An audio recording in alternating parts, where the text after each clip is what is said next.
গোড়াহার যুব সংঘের উদ্যোগে পালিত হল প্রজাতন্ত্র দিবস। এদিন রবিবার ইটাহার থানার অন্তর্গত গোড়াহার যুব সংঘের উদ্যোগে পালিত হল সাধারণতন্ত্র দিবস। সকালে জাতীয় পতাকা উত্তোলনের মধ্য দিয়ে কর্মসূচি পালিত হয়। সন্ধ্যায় প্রদীপ প্রজ্বলন করে সাংস্কৃতিক অনুষ্ঠানের শুভারম্ভ হয়। অনুষ্ঠানের শুরুতেই এলাকার কৃতি মাধ্যমিক এবং উচ্চ মাধ্যমিক ছাত্রছাত্রীদের সংবর্ধনা প্রদান করা হয়। এছাড়াও নাচ, গান, নাটক সহ বিভিন্ন প্রতিযোগিতামূলক অনুষ্ঠানের মধ্য দিয়ে অনুষ্ঠানের সমাপ্তি ঘটে। এই দিনের অনুষ্ঠানে বিশিষ্ট অতিথি হিসেবে উপস্থিত ছিলেন ইটাহারের বিধায়ক মোশাররফ হোসেন। অনুষ্ঠান সম্পর্কে আর কি বললেন গোড়াহার যুব সংঘের সভাপতি কৌশল আলী, শুনুন বিস্তারিত। কি পদে আছেন এখানে যে ক্লাবে প্রোগ্রামটা হচ্ছে? সবাইকে আমি ধন্যবাদ। আমার সকল টিম আছে, আমার ক্লাবের গোড়াহার যুব সংঘের সকল সদস্য আছে।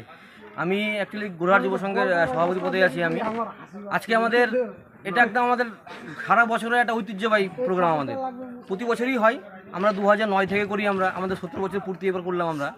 তো খুব ভালো লাগছে। অনেকগুলো খেলা আমাদের, তার সঙ্গে সঙ্গে 21খানা খেলা। তারপরে হচ্ছে আমাদের গ্রাম থেকে একটা নতুন বার্তা দিতে যাচ্ছে এই আপনাদের মিডিয়ার মাধ্যমে, যে আমাদের গ্রামে যারা ভালো রেজাল্ট করে মাধ্যমিক এবং উচ্চ, যারা ফার্স্ট করে এই গ্রামের মধ্যে, তাদেরকে আমরা পুরস্কৃত করি এবং তাদেরকে মনের উৎসাহিত বাড়ার, মানে অ্যাকচুয়ালি আমরা প্রোগ্রামটা যে করি পাড়ার সব ছেলেপেলের জন্য পড়ার আকর্ষণ যেন বাড়ে, সেটার জন্যই আমরা এই প্রোগ্রামটা করে থাকি। তো প্রোগ্রামটা করে আপনাদের কীরকম লাগছে এখন বর্তমানে? হ্যাঁ, আমাদের তো খুব ভালো লাগছে। প্রোগ্রামটা করে আমাদের এই সবাই আমাদের সহযোগিতা করছে। আমাদের অঞ্চলের প্রধান থেকে শুরু করে আমাদের অঞ্চলের সভাপতি, আমাদের আমাদের এসেম্বলির যে বিধায়ক আছে, আমাদের প্রাণপ্রিয় বিধায়ক মোশাররফ হোসেন, তিনি এসেছিলেন, এসে আমাদের নাটকও দেখেছেন অনেকক্ষণ ধরে। আমাদের খুব ভালো লাগছে। আমরা এই মিডিয়ার মাধ্যমে আমরা এমএলএ সাহেবকে অশেষ ধন্যবাদ জানাচ্ছি আমাদের প্রোগ্রামে আসার জন্য। নাটকটা আমাদের এই বছরের নাটক যে করেছিলাম, আমি অভিনয় করেছি, সবাই অনেকজন অভিনয় করেছে আমাদের ক্লাবেরই সদস্য। এই বছরের নাটকের নাম ছিল রক্ত ভেজা দেশের মাটি। তো আপনাদের প্রোগ্রাম সাকসেসফুল হয়েছে? তো একদম সাকসেসফুল। প্রচুর দর্শক আমাদের পার্শ্ববর্তী এলাকা বিহার থেকে প্রচুর লোক এসেছে আমাদের নাটক দেখার জন্য। আমাদের নানান যে আমাদের খেলাগুলো হয় সেইগুলো খেলার জন্য প্রতি বছরের নতুন খেলার আমরা উদ্যোগ নিই। সেই খেলাগুলো এই সবার মাধ্যমে, সবার সহযোগিতায় আমরা সেগুলো খেলা সাফল্যমণ্ডিত করি। তো আপনি কি আশা করছেন যে বিধায়ক সাহেব পরের বার আবার আসবে তোমার প্রোগ্রামে? অবশ্যই বিধায়ক সাহেব এবারকে বলে গেছেন, খুব ভালো লেগেছে। এবার অবশ্যই আমরা সামনে বছর নিমন্ত্রণ করবো। উনি তো অনেক ব্যস্ত মানুষ, তো যাই হোক সময় পেলে অবশ্যই আসবেন আমাদের প্রোগ্রামে। একটা কথা, গোটা এই যে প্রোগ্রাম আমাদের, এরকম প্রোগ্রাম গোটা ইটাহার ব্লকে হয়তো আমার জানা এরকম প্রোগ্রাম হয় না। আমরাই করে থাকি, নিজেরা নাটক করি, বিপ্লবী নাটক করি, আমরা দেশাত্মবোধক নাটক করি আমরা। ধন্যবাদ। ঠিক আছে। আচ্ছা, আপনার নাম? আমার নাম শাহিন আশিক আলম। আচ্ছা, আজকে আপনাদের এখানে কী প্রোগ্রাম? অনেক প্রোগ্রাম দেখলাম সারাদিনে। এটা 26 জানুয়ারি উপলক্ষে একটা প্রোগ্রাম করছি আমরা। এটা মোটামুটি 2009 সাল থেকে আমরা করছি। অ্যাকচুয়ালি ব্যাপার হচ্ছে যে যখন আমি তো এই গ্রামেই বাড়ি আমার, আমি যখন এখানে পড়াশোনা করে বাইরে যখন পড়তে গেলাম, তখন দেখলাম যে আমার থেকে ছেলেরা অ্যাডভান্স বেশি। আমি ওদের কাছে পাত্তা পাচ্ছি না, গ্রামের ছেলে হিসাবে আমি যা টাউনে গিয়ে পাত্তা পাচ্ছি না।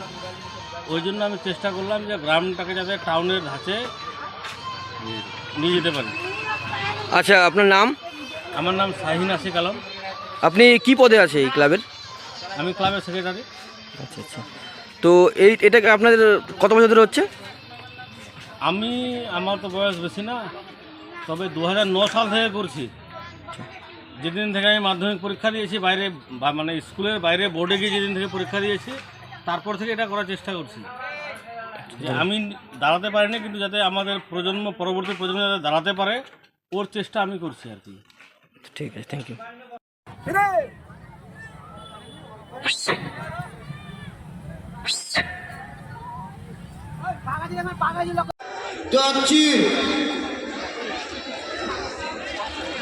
সেই চিঠিটা কোথায় দাদা, যে চিঠিটা বিপ্লবীরা লিখেছিল? হ্যাঁ, দেখি চিঠিটা কোথায়। আমি চিঠিটা ছিঁড়ে ফেলেছি। তুমি এমন নির্মম দাদা, এতটুকু কাণ্ডজ্ঞান নেই তোমার। এরা হাতের লেখা দেখলে বুঝতে পারতেন কোন দলের কাজ এটা। হ্যাঁ, আমায় তো বলেছেন বিপ্লবী।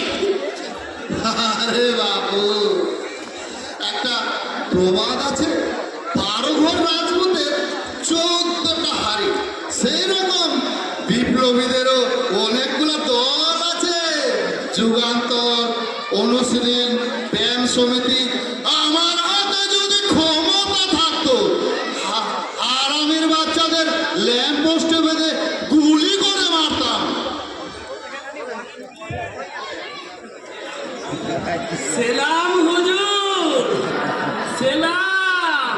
কি চাই?